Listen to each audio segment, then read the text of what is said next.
হাসির রাজা, জ্ঞানের রাজা, রসিক রাজা। গিন্নি দেখো, প্রকৃতির শোভা দেখো। কৃষ্ণনগর থেকে বেরিয়ে কটা দিন বেশ ভালো কাটছে, কি বলো? তা যা বলেছো, কাটছে তো ভালোই, কিন্তু ওদিকে কি হচ্ছে কে জানে। ওদিক বলতে? ওদিকে বলতে তোমার কৃষ্ণনগর, তোমার মহারাজ। ছাল তো গিন্নি, আমি সবে তো ছুটি নিয়ে তবে এসেছি, আর আমার এই ছুটি নেওয়া নিয়ে মহারাজের কোনো আপত্তি ছিল না গিন্নি। কিন্তু ওই মন্ত্রী মশাই। ছেড়ে দাও তো গিন্নি, তীর্থ করতে এসেছো, পুরনো কথা মনে করো না। এখানে আমরা পুণ্য যাইতে এসেছি গিন্নি। চলো এবার নে রাজাকে। তুমি যাও, আমি আর একটু পরে আসছি। আর একটু থাকি, বেশ মিষ্টি ঠান্ডা ঠান্ডা হাওয়া বইছে। বেশ, আমি সরাইখানায় গেলাম তাহলে। হ্যাঁ,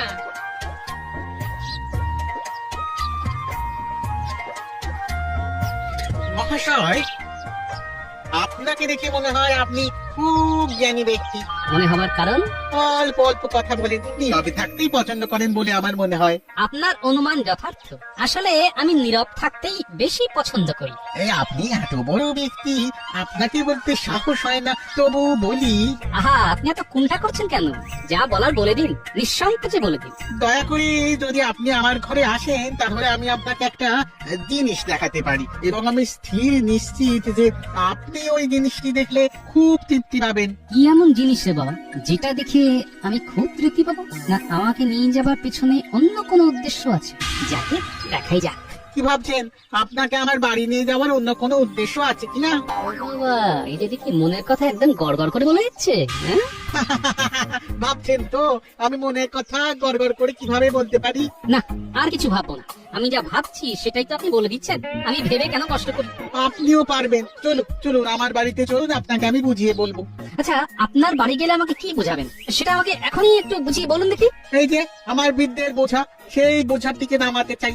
বিদ্যাকে বোঝা বলছেন? এটা কি ঠিক? বর্তমানে ওটি আমার কাছে বোঝাই হয়ে উঠেছে। আমি উপযুক্ত পাত্রের হাতে সমর্পণ করে তবে আর আমার চোখে আপনি সেই উপযুক্ত। কিন্তু একটি ভালো বিদ্যার হাত থেকে মুক্ত হতে চান কেন? আসল কথাটা যদি বলে ফেলি, তাহলে উনি আমার এই বোঝা নিতে রাজি হবেন না। হ্যাঁ মহাশয়, মহাশয়, আমার সংসার আদি নেই, একা মানুষ। মনের ইচ্ছে শেষ বয়সে উত্তরে হিমালয়ে গিয়ে তপস্যা করি। তাই অথচ গুরুর নির্দেশ তো উপযুক্ত পাত্রের হাতে বিদ্যা সমর্পণ করে তবেই যেতে পারবো। তা আমাকে কি করতে হবে? কিচ্ছু করতে হবে না, শুধু আমার বাড়িতে যেতে হবে। সেখানে গিয়ে দেখবেন এই বিদ্যা আপনাকে আমি অর্পণ করবো। চলুন।